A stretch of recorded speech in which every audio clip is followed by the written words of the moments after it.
On today's show, is Steph Curry really a top 5 player still? Still at this point? What about Victor Wembanyama? Should he be in the top 10, the top 5? Danny and I disagree on this a lot on the Locked On Top 100, starting right now. When that final buzzer rings, you know it's time for Locked On NBA Game Night. All the post-game reactions to every game across the league, every single night, with insights only the hosts at Locked On can provide. It's the true NBA fans' one stop for all the action. Every game, every night. It's Locked On NBA Game Night. Tipping off now. And welcome. You're Locked On NBA Game Night. My name is Nick Angstadt, part of the Locked On Podcast Network, your team every day. Thanks for being an everyday or making Locked On NBA your first listen today. Today's episode is brought to you by FanDuel. Football season is right now. It's happening. New customers can bet just $5, and if your bet wins, you get $300 in bonus bets. Download the FanDuel app, FanDuel.com to get started. Join me from the great Locked On Cavs show over on the East Side. What'd you see in the NBA tonight, Danny Cunningham? There were no games played, but there was a lot of discussion, Nick Angstadt, about our NBA Top 100, and I can't wait to get into it. That is right. We did a Top 100. Every show was talking about it. We're all talking about our Top 100 list, and so we're going to get into it today. We'll talk about our biggest surprises. We've got a couple of them. Amen Thompson was a big one for me. I'm not really sure what to do with him. Joe Mullinax of Locked On Grizzlies had some words for us about Ja Morant's ranking, and so you got to hear him a little bit later. And we'll talk about our biggest differences and where we missed, because I think Danny's going to yell at me about where I put Darius Garland. And but let's start here. Let's start with Steph Curry, because Steph Curry landed in the top 5. The top 5 of the Locked On Top 100 went as follows. It went for oh, here we go. Nikola Jokić, SGA, Giannis, Luka, Steph Curry. That's the top 5. The top 4 I have no problems with. Steph Curry at 5 was a fascinating one. Right after Steph Curry was Anthony Edwards at 6, Victor Wembanyama at 7, Jalen Brunson at 8. Insane. Mavs had 2 of the top 8 players in the NBA, and now they don't have either of them. Donovan Mitchell at 9. Those are not Mavericks logos there. That's weird, huh? Donovan Mitchell at none of these are Mavericks logos. Donovan Mitchell for now. Donovan Mitchell at 9 and Jason Tatum at 10. Steph Curry was the one that stood out to me, because after everything, Steph Curry still being a top 5 NBA player is surprising to me. Let's hear from our guy, Chuck Walter, over at Locked On Warriors, about why Steph Curry should still be a top 5 player. Steph Curry, still a top 5 player in the NBA? I'm Chuck Walter, the Locked On Warriors podcast, here to tell you why that is factual at this point. And sure, it's hard to compare a player like Curry to a physical specimen like a Giannis or a Jokić, but he's still up there. 2 reasons why. Proof. Hold on 1 second. Did he call Jokić a physical specimen? I think he did, and I don't think that is accurate.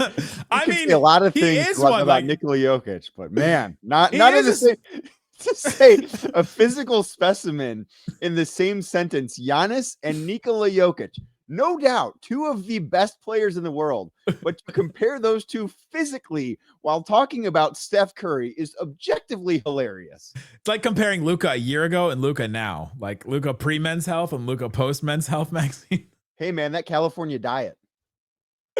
Something about it over there, but Jokić is a physical specimen, just like in a very different way than Giannis is, I guess.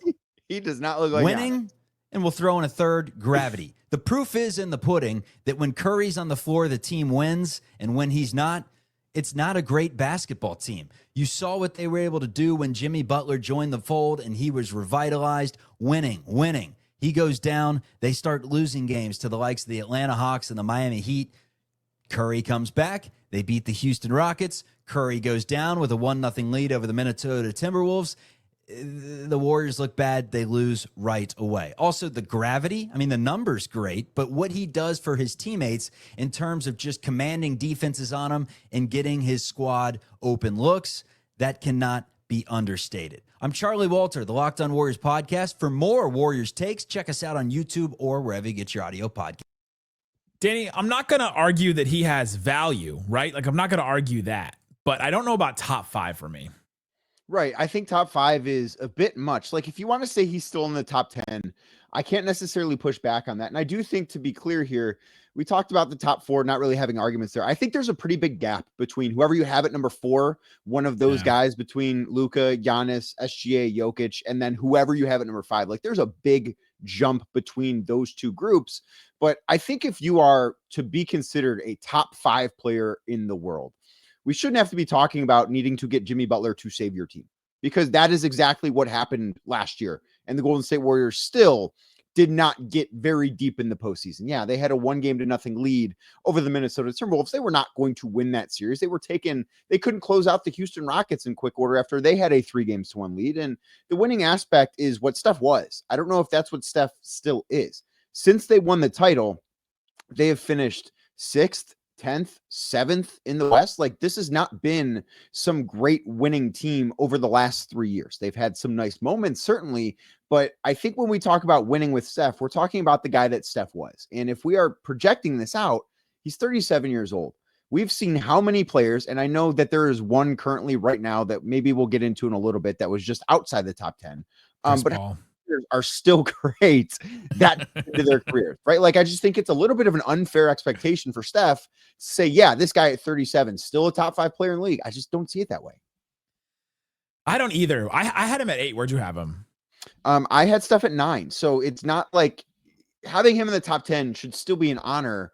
But I look at the rest of this list and just think there are guys right now. There are more than 4 guys right now. If I had to pick a guy to be the best player on my team for this year, there are more than 4 guys I'm picking before Steph Curry. Who are those players? I would obviously the top 4 that we went with: Jokić, Giannis, Luka, Shea. I would take LeBron at this point still over Steph. I would take Anthony Edwards over Steph. I might take Victor Wembanyama over Steph, and I know we're going to get into conversation about that. I would take Donovan Mitchell over Steph at this point. I might take Kevin Durant over Steph at this point. Like, I just look at it and say, if you want to say he's top 10, that's fine. But I think he's much closer to 10 than he is 5.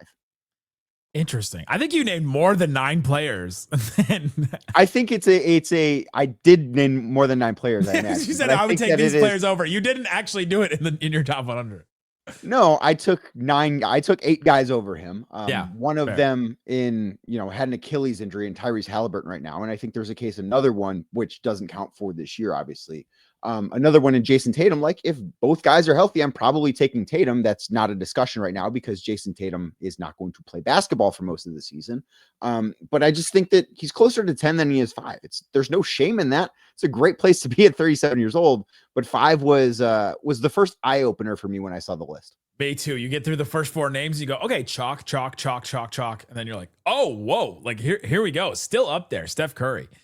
The name that I would have above him that the Locked On group didn't, and you didn't, was Victor Wembanyama. I had him at 5 because part of this list and part of the exercise that we did is look at this season coming up.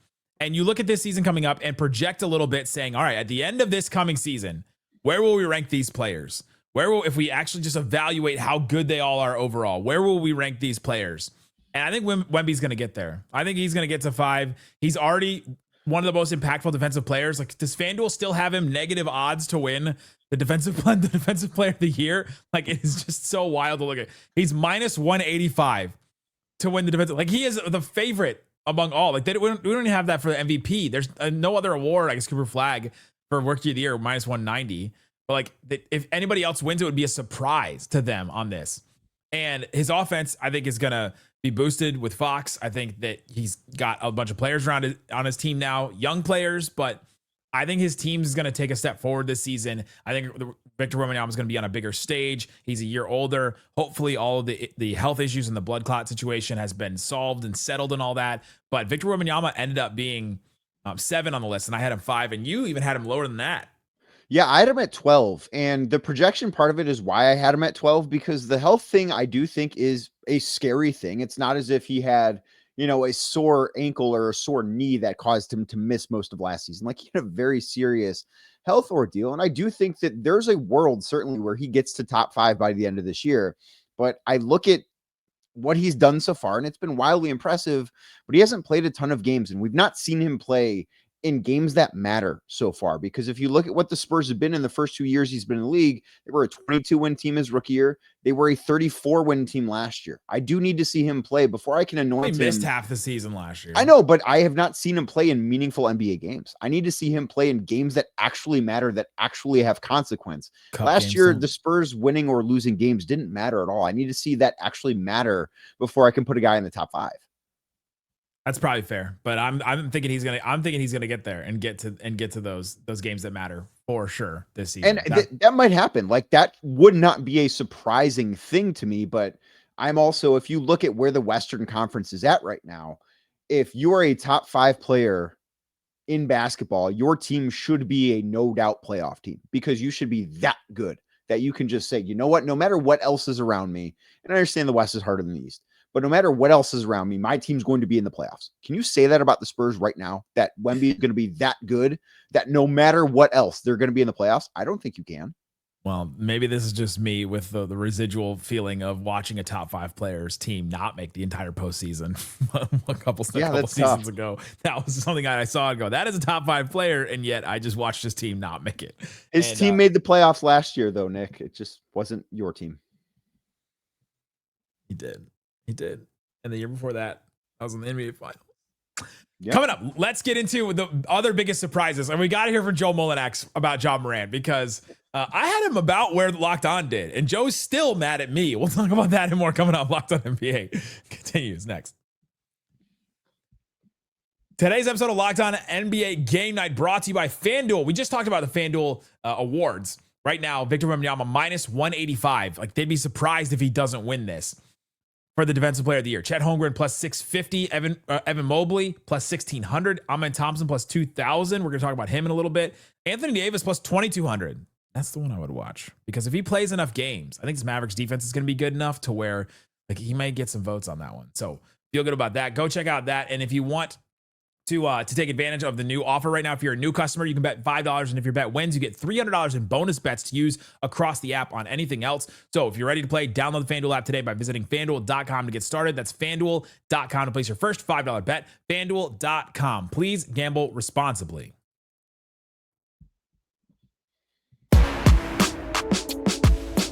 Thanks for hanging out with us on Locked On NBA Game Night, being part of the show, listening every day. We have a daily show that covers your favorite team. Locked On Cavs, Danny Cunningham. Locked On Mavs with me, Nick Angstadt. And then we have, go check out Locked On Warriors with Chuck Walter. Go check out Locked On Spurs with Jeff Garcia. And you're going to want to check out Locked On Grizzlies with Joe Mullinax this week, because my guy can get heated. He's a football coach, high school football coach. He's also a high school teacher. And I just imagine him just hearing all kinds of disrespectful things about Ja Morant all day from all his students and players. And he decided to treat us as such here. Ja Morant at number 28 is the most egregious mistake on this entire list made by my colleagues here at the Locked On Podcast Network.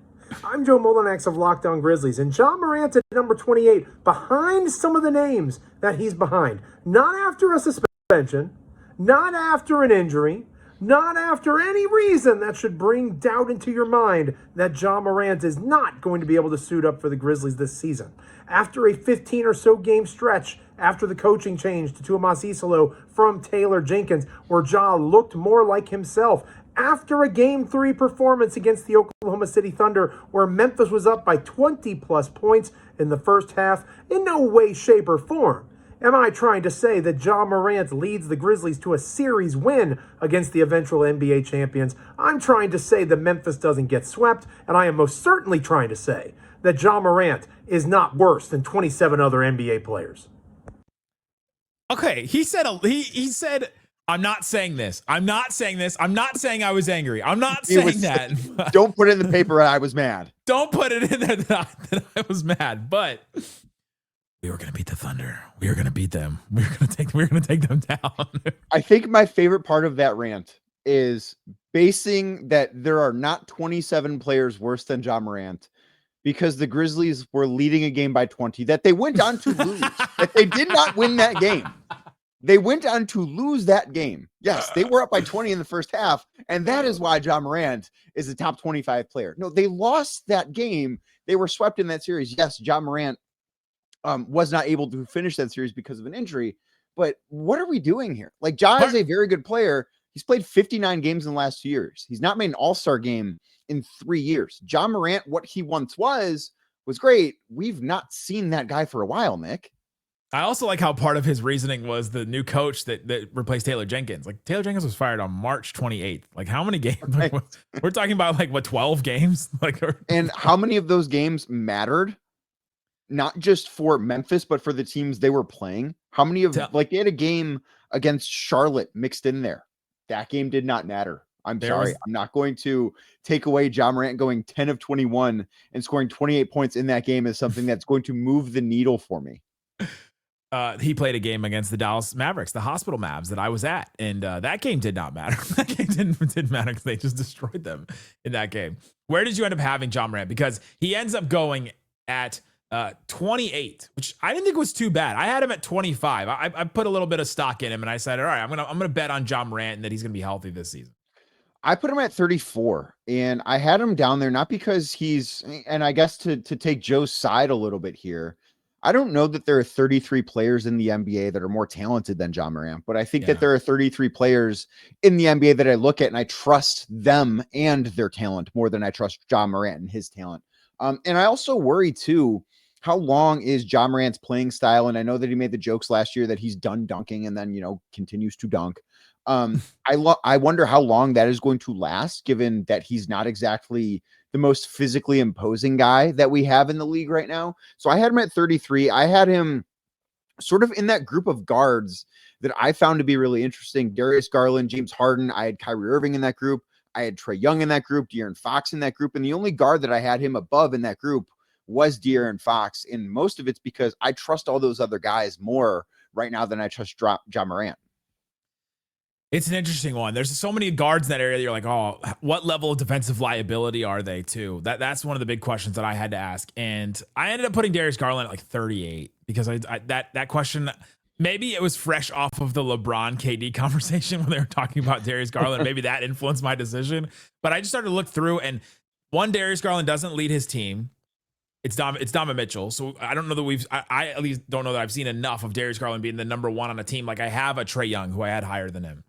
And then defensively, where he's a liability as well. Convince me that Darius Garland should be way higher than 38. That I was wrong. So I think part of the defensive stuff is the foot injury he dealt with in the playoffs, and like you can't erase that tape. But if you go and watch what he did against the Indiana Pacers, like he was, and listen, no one's ever going to confuse him with Gary Payton on that end of the floor, but he was somebody. Correct, either of them, first or the second.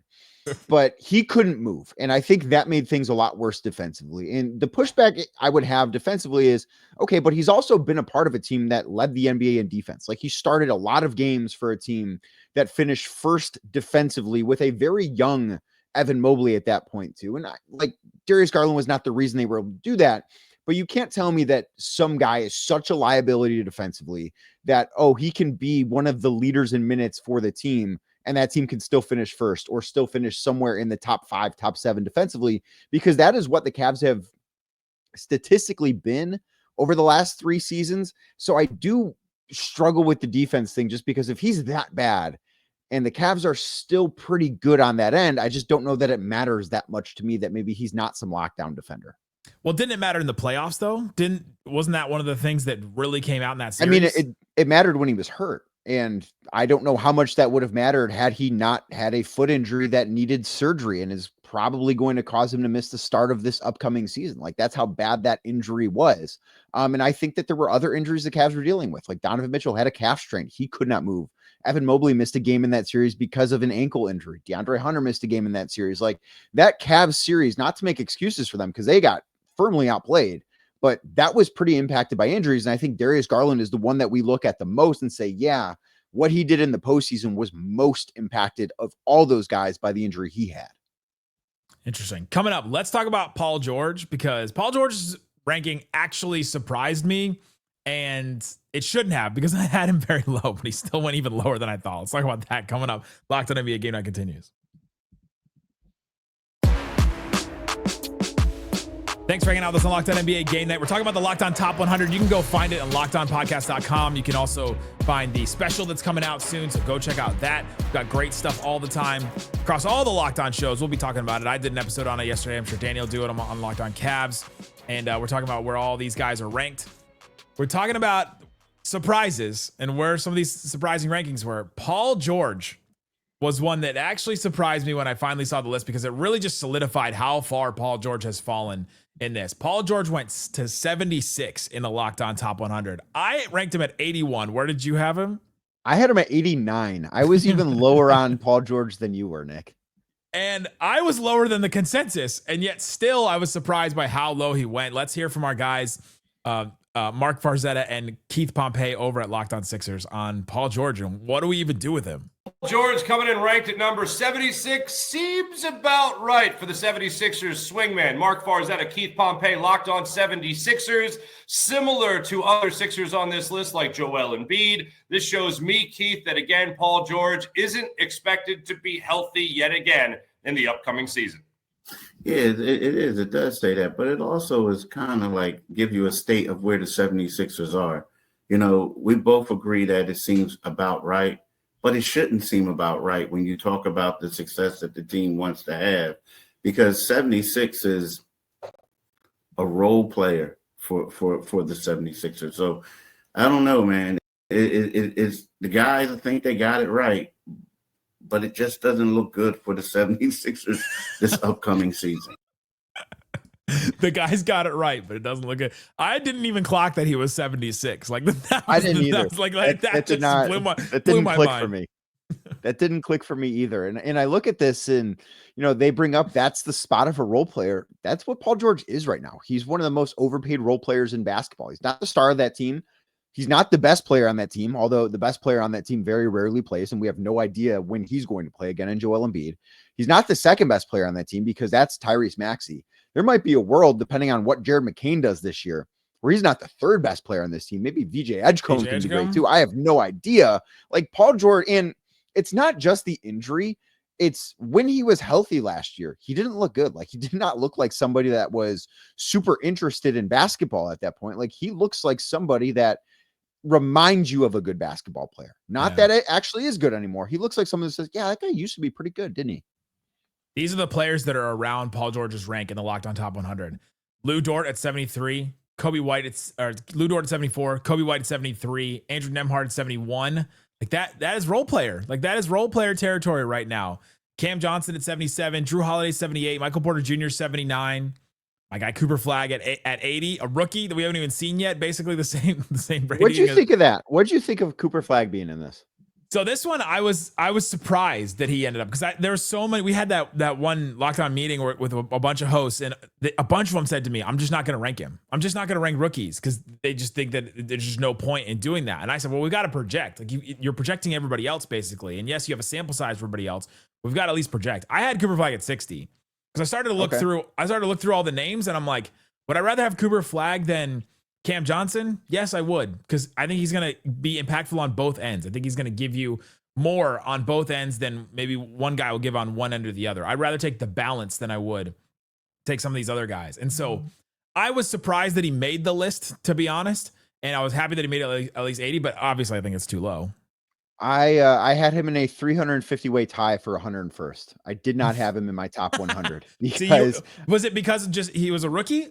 I had no rookies in. I mean, like I think Cooper Flagg's going to be awesome, but I've never seen him play in the NBA. He's not played an NBA minute in his life. Because you know what, Nick, I don't think this is going to be the case. He could stink.